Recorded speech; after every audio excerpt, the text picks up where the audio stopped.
I'm Justin, serial entrepreneur. I've been building startups and businesses for the last 19 years now, almost 20 years since 2004.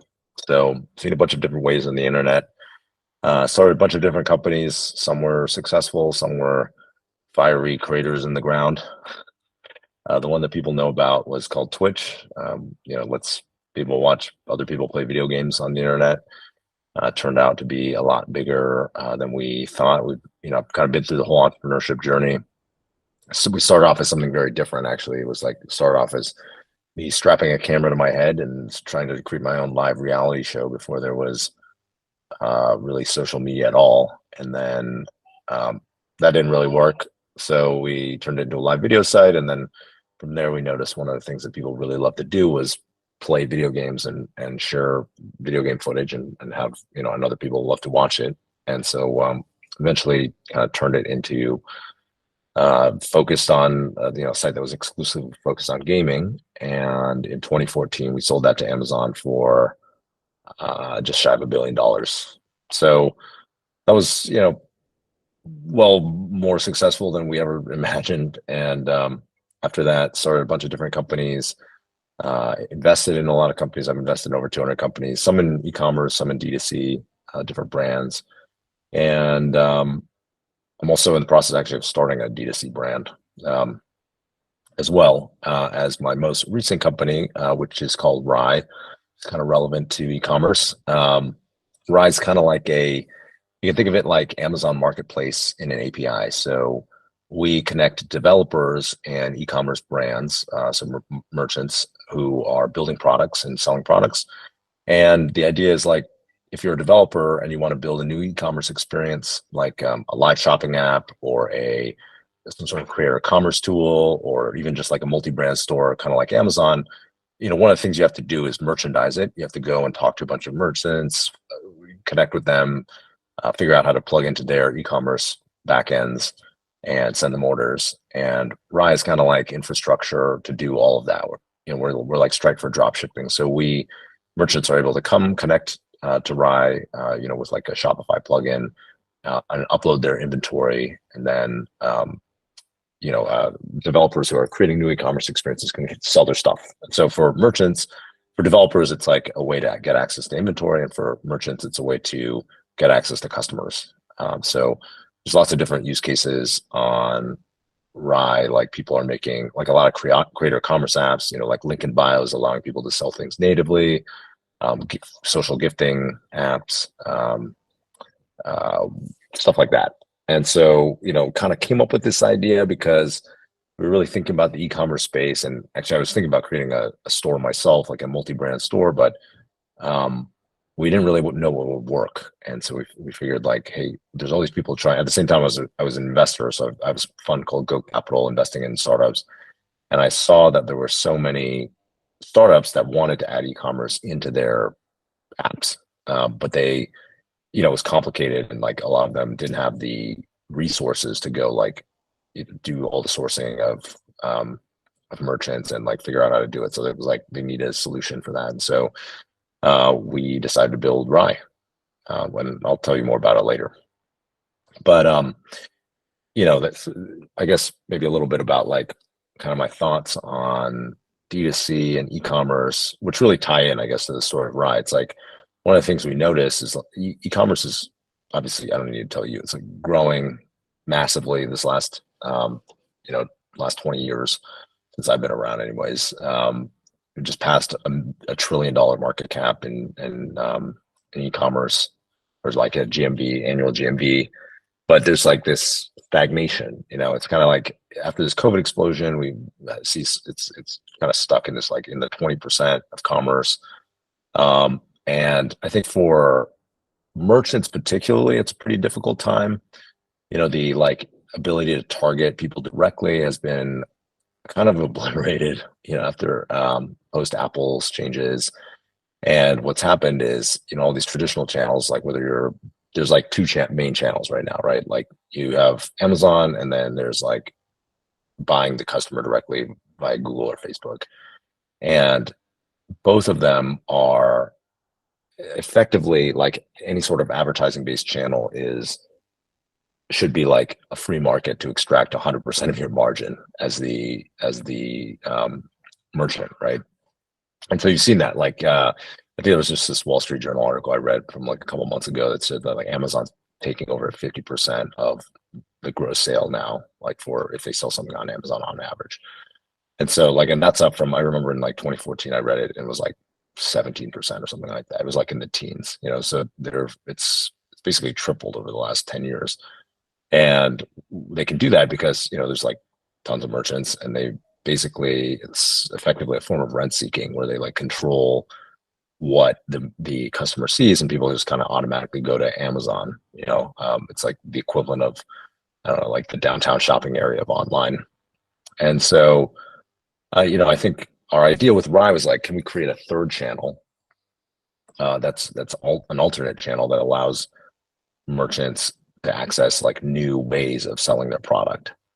Um, and so, you know, that's what we've done. I think there's this huge transition right now of like this kind of Cambrian explosion of e-commerce happening, where people are trying to create new different types of, you know, there's like the developer tools in the last, really since my career started online, like have just gotten easier and easier. So there's like more and more startups, more and more apps. People are trying to create different experiences. And that's definitely true in shopping. Like I remember one actually, funny story, I should have invested in, but I didn't. But like 3 years ago, a YC company pitched me as an investor, and they had this live shopping app that was like growing pretty well. It was like 3 weeks old or something, and I didn't invest. It was Whatnot, and like, you know, 1 year later they raised money at like a $3 billion valuation. Um, but that's like a great example. They created this live shopping app that allows people to engage with commerce in a different way. And you know, if you look at what's happened in China, there's like a ton of, you know, there's like lots of different like group buying apps, live shopping apps. I think live shopping is like a third of commerce or something over there, right? I could be wrong, but it's like it's some huge percentage of commerce. So you're starting to see that. I think that's like happening in the rest of the world, where you're seeing this Cambrian explosion of different types of shopping. And so people are like TikTok is a great example. Like TikTok Shop is driving, I think they announced $1 billion a year or something like that. But you have things like Flip. You've got you know, like in native commerce on Instagram. Um, and so I think there's this huge opportunity as a merchant to like stay ahead of the curve. Like I was just with my friend who started uh why am I blanking on the name? It's a clothing brand. Maybe some of you remember. Fuck. Dolls Kill. Sorry, Dolls Kill. Right, big clothing brand. He has a whole. I went into his office and they have this like giant studio for doing Whatnot, and apparently they're selling like a ton of stuff on Whatnot. Like it's a great example of like a brand that's been around for a long time, finding new channels and new ways to access like a different customer experience. And so, you know, if I was a brand right now, I would be really investing in trying to figure out like what are new channels where people are engaging with shopping in a different way. Because like TikTok is a great example. They're like heavily subsidizing that right now. Um, and there you have access to like this impulse buy that's much different from kind of the research buy that most e-commerce is. So people are just like seeing influencers create them video around a product and then they just like YOLO buy it right then, right? They're not doing comparison shopping. It's a pretty amazing channel right now. So I think that's super interesting. And I think there's a huge amount of kind of other channels that I'd be exploring. Like, so like one of the customer segments for Rye, for example, is like people doing gifting, whether it's like gifting to creators, but also people who are doing like social gifting or powering like e-commerce gifts for businesses. So like you know, like I see go to an open house or something, and the realtor sends me like some gift that's powered by this like platform. There's like a million of these platforms, and I've actually discovered products through it, and it's like kind of amazing. But I think that's like another great example of like that's a channel, you know, to access somebody. There's a bunch of people creating like, I don't know, AI personal shopper apps, and like social commerce apps where like creators can like compile their favorite products, right? And so I think as a brand, you should be really thinking, I've learned about marketing. Actually, this is beyond e-commerce, but what I've learned about marketing in my time building companies is like the channel always changes. The best channels, like for a while, like when Groupon was starting from 2008, like email was this underutilized channel, and they just blew up on email, right? And then later on, when I had some app companies, and like when we were doing this like app called Social Cam, which we ended up selling to Autodesk for about 60 mil. Facebook app installs was like a new channel, and so that was like really under competitive, and we blew up on that. So if you're a smart marketer, you always think about like what is a channel that's next up that's undersaturated. And I really think, and I'm biased because like I've made an app that powers these channels, but like so take it with a grain of salt. But I think kind of some of this like new commerce and creator gifting and creator commerce channels are like up next. I mean, you could see it like on TikTok, which has nothing to do with me. So yeah, I'll pause there. Like, I guess, well, the last thing I'll say is like, what we do at Rye, we allow people to access these channels. It's pretty low commitment. You can just like upload your inventory, and I mean, you just like actually install this app, and it like connects your Shopify, so you don't have to really do anything. And we send you all the data on the customers that buy your products through these new channels. So I'll pause there and open up for any questions, or we can talk about e-commerce. We can talk about anything you want. All right, Kenyon, let's start with you. Yo, what's up, Justin? Good to meet you. One question I have in mind is I think one of the great debates these days with TikTok shops and Amazon as well is how much you should be prioritizing channels that don't let you own the customer information so that you can retain them and retarget them ongoing. Really curious the stance that Rye takes on the aspect of owning customer information and folding them into your primary channels like a mobile app or website. Yeah, so we send along, we send along the customer data back to you. So when someone makes a purchase, you get their customer data, like we put it into the Shopify order, so you can retarget them. You can put them into a Facebook panel or whatever, because I think that's like what merchants want, and so I think it is like if you don't control the channel, then you don't own the customer, right? I think Amazon has been like the clear example of that. I think TikTok's really interesting because it gives, like, you can sell a fuck ton of product on TikTok with the right video, right? And so I think it's a really amazing place for creativity. I had this company that I invested in called Popl, Popl, which is like a NFC tag for sharing contact information.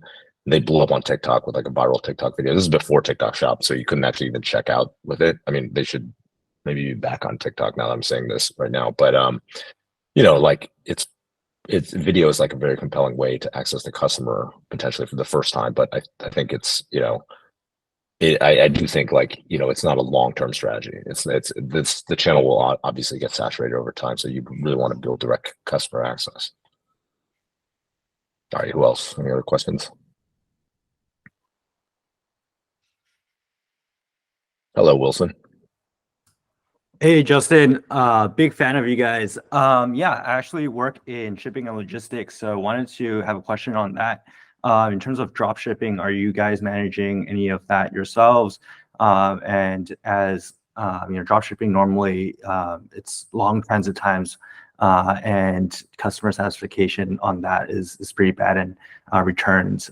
So can you talk a little bit more about the shipping part? Yeah, the merchants that connect to Ride do their own shipping, right? So they ship it, so it's effectively drop shipped. What I noticed is my personal belief, like this is just an anecdotal belief. This is my own personal belief as an online shopper versus based on any sort of data, actually. But like, I think that people have kind of like the e-commerce infrastructure. I don't think Ride would have been possible 5 years ago. I think now the e-commerce infrastructure has improved enough that most people who are running brands have like figured out how to do like decent shipping to most customers, you know. And so even if it's not like Amazon Prime 2-day shipping or whatever, like things just show up in a reasonable amount of time where customers like are satisfied. That's my own experience, and I live out in the middle of fucking nowhere, so things, you know, takes whatever. I've like probably the longest ship times of like people in America if you don't live in Hawaii or Alaska, and because I live like I really do like live in the middle, like hours away from any sort of metro area, but you know, it like kind of e-commerce just works for me. I don't know, so that's my own biased view, but yeah, we don't handle like drop shipping. The brands do the drop shipping. Okay, got it, got it. Thank you. All right, Pranjal. Yes. Okay. So my question is, Justin, so basically like giving you a bit of background about myself. So I actually design high converting landing pages for e-commerce brands. So I've been actually helping a lot of brands like do that, but I am actually working on the data that I have actually got based on my own experience by running a direct to consumer e-commerce brand. But since you have actually done the same thing at a way higher level, like what trends do you actually see in an e-commerce landing page or in any landing page that will actually help make the customer purchase the product in the least amount of time? You probably are much more of an expert than I am in terms of what converts, you know. So like for me, I can really only speak from my own experience as a shopper, and I guess I'm designing one right now. So I'm building a non-alcoholic champagne because I don't drink, but I love going out and I love celebrating. But I quit drinking 5 years ago, so I'm trying to solve my own problem, and I made a premium non-alc champagne, and so Right. we're designing a landing page for that. For me, I think it's like what works. What I believe works is the experiential side, like something that like really puts you, the customer, in the shoe, like the shoe mindset of somebody who's like enjoying that product, and they're like, "Fucking, I love it." I mean, it's like advertising 101, right? But for me, that's you know, I think of my favorite brand, my favorite clothing brand, which is I think is also a Shopify store, is Todd Snyder. It's like a men's brand, and I think they just have amazing photography that shows good looking people wearing the product where I'm like, I want to look like that guy. It's as simple as that, you know? So I don't know. I mean, you probably know better than me what converts, but I think photography is like what works on me, and that's what I'm always drawn to. Right. So basically, like the reason why I asked you that is because I also got like really good results from myself and from my clients. But the thing is that like maybe you have like, since you have actually sold a lot more products in like sales, so like you must have actually tested like a lot of different things as compared to myself. So like that's why I wanted to actually ask you that.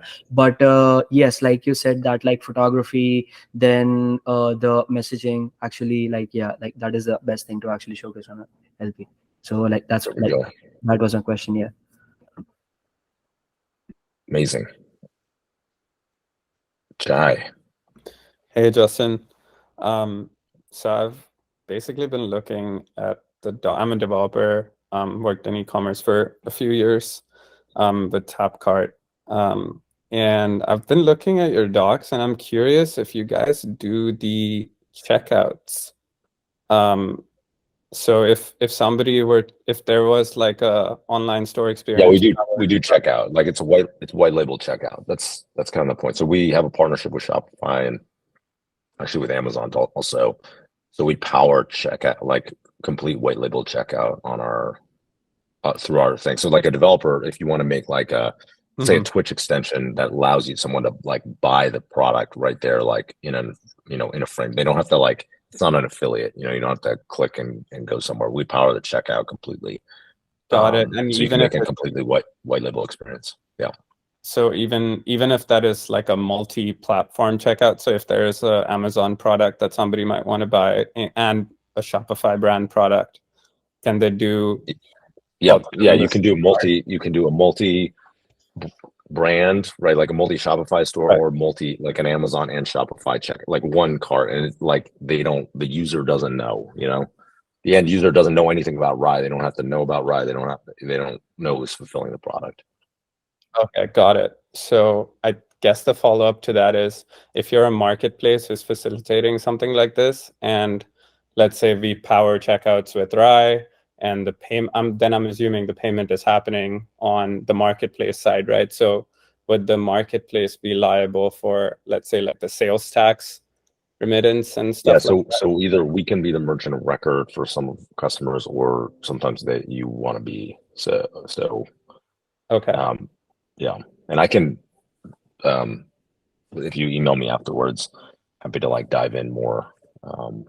Yeah, how that works. I'll shoot you an email. I'm just really curious about this because I'm trying to build some marketplaces where people can sell products across platforms, not necessarily a single brand, but maybe an Amazon product plus a Shopify product, whatever, like a gift bag or anything like that.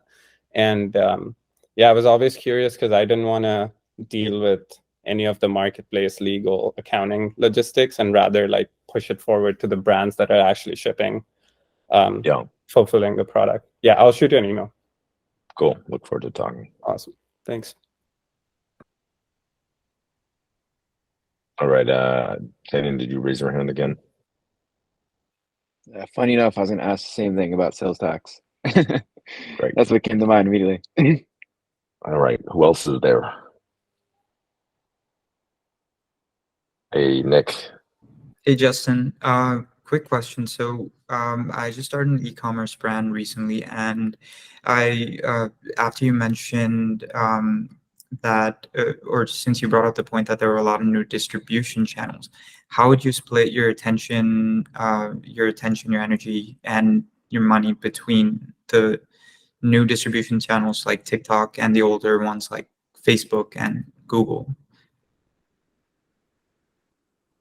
That's a good question. I mean, I think kind of like I would see Amazon and Facebook and Google as like a baseline of, you probably want to be there, and that can create like a sustainable kind of business. Like, but it's probably not gonna, like, I think to get outsized returns, you're gonna have to like do something new. That's kind of how it always is. So I'd probably be putting, 70% of my time into like existing channels that I know would work, and 30% into like exploring new channels or new creative ideas. Got it. Okay. Thanks. Shin, raise your hand. Yes, I have a quick question. Throughout the years, and I think 5 years, 5 years ago to now, and with Web 2 to Web 3, it seems that many of the things are decentralizing from centralized platforms to, like, let's say, individual marketplaces, and then also communities. What are your thoughts on how maybe Facebook or centralized platforms are gonna manage this in the upcoming years versus maybe, let's say, limited supply community, and then Rise community, and then Twitch community, and how are they going to manage this? Do you think this is a real threat for the platforms? Like, you mean for the platforms, like, to retain their users? Yeah, I think that would, that doesn't really make a lot of sense. I think my question is, how do you think communities are gonna evolve throughout the years as Web3 and decentralized platforms are emerging? I don't know if that. Yeah, I think I don't know if like any Web3 platform has created a compelling alternative to existing community platforms, whether those community platforms are like Discord, Twitch, Slack, Reddit. Like, the platforms are all on those big social platforms. Or sorry, the communities are all on those big social platforms because it just works. The users are there, and I don't think there's been a use case that's been better enough for users that makes them want to use some sort of decentralized platform. So I don't know. I'm not super bullish on the decentralized platform. I think that Web3 side works better for infrastructure, where you kind of like have something like Ethereum, where you have this project that has all these developers that are working on it, and the project is open source and power and kind of is run by this decentralized this a token, and so there's like this national incentive in the to run power the infrastructure with a decentralized token that is worth something. But I haven't really seen it work on the community side, so I'm not super bullish on the community side, to be honest. All right, I think probably have one more question. Time for one more question. Pranjal, you want to take the last one? I think you're the only person who has their hand up. Sure, yeah. So my question is regarding the investment side, or like the investment scenario for a direct to consumer e-commerce brand raising their pre-seed or a seed round with revenues between $0 to $10,000 a month. So like, according to you, like what do you like, do you think that like someone who is running a direct to consumer e-commerce brand and they're trying to raise a pre-seed or a seed round but don't have revenues more than $10,000 a month, like are they able to actually like raise a seed round now? I think it's hard to raise money right now for any e-commerce brand that's not scaling well. So, the valuation, like during this kind of low interest rate environment, there was like a lot of tech money that was poured into all sorts of non-tech businesses, including DTC companies. And, it's great, but it turns out like a lot of margins of these businesses are not very good.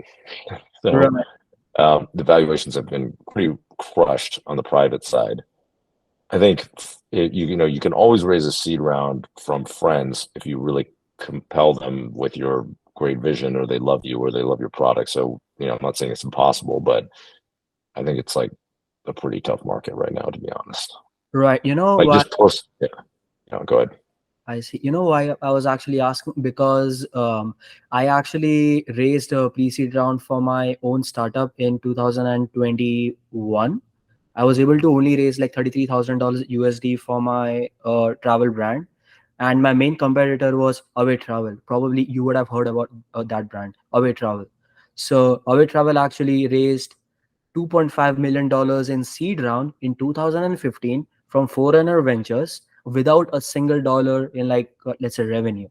And then like in the coming years after that, even though they were not profitable, they were able to raise more than $100 million from 2015 to 2019. And then when I had a better product as compared to my competitors, even though my product was good, my value proposition was good, like all the investors actually turned me down. So I actually wanted to kind of understand like what is a mindset, what is a mindset behind that. And then even after I actually had a successful Kickstarter campaign where I had $11,000 generated in just like 1 month. After that, I actually tried pitching the investors again. Like what they actually told me is that like you would need at least $10,000 to $20,000 a month in revenue. So I was like, this is so hard for me to fund my startup, right? Because there is like lots of capital needed to buy the inventory. So like yeah, that was my question. So your question is like, why didn't investors want to invest? Yeah, exactly. Well, so I wasn't there in the room hearing you pitch, but generally, like why investors invested in a way is, number one, they would like shit tons of money in the environment, in the ecosystem, right? So they're investing in companies like Away or Casper, or all these companies, which turned out to be not so good investments because they were like, thinking, okay, they saw something like Dollar Shave Club and they're like, okay, you can grow a brand really fast online. Yeah. Which is true. It just wasn't very capital efficient, right? You're spending a massive amount on acquiring customers in a way that like generally was unprofitable, right? If you're buying them on Facebook ads or whatever. Right. And so, but the problem was like all these guys had raised massive funds and they have to deploy them somewhere. So it was like kind of too much money in the ecosystem. That's what happens when you have like 0% interest rates. Right. So that's why Away got funded. And the founders are like, they went to HBS, they're compelling, they probably present super well. I don't know them, but they probably presented really well. Why you didn't get funded, I don't know. I mean, it may be because your pitch was not, the right pitch. I actually made a YouTube video about how to pitch your startup. So like you can just Google that, and I actually that's my method. question from that video, like that you actually made in 2021. Yeah, so that's my best advice on how to pitch, right? But like, you know, I don't know why you didn't get funded, but generally, if you're a D2C company that doesn't get funded, it's probably because it's not growing fast enough, the margins aren't good enough, they don't see how it's going to take over the world, they don't see a path to being $1 billion company, they don't like you for some reason because, you know, they think you're not compelling enough, or that you're not going to make it, you're not or whatever, right? So that's probably some, you know, one or more of those things. I see. All right. Got it. But, you know. All right, guys. Thank you so much for having me. I've got to run. Check out rye.com, RYE, put it in the chat. And if you have any questions, I put my email in here. You can email me.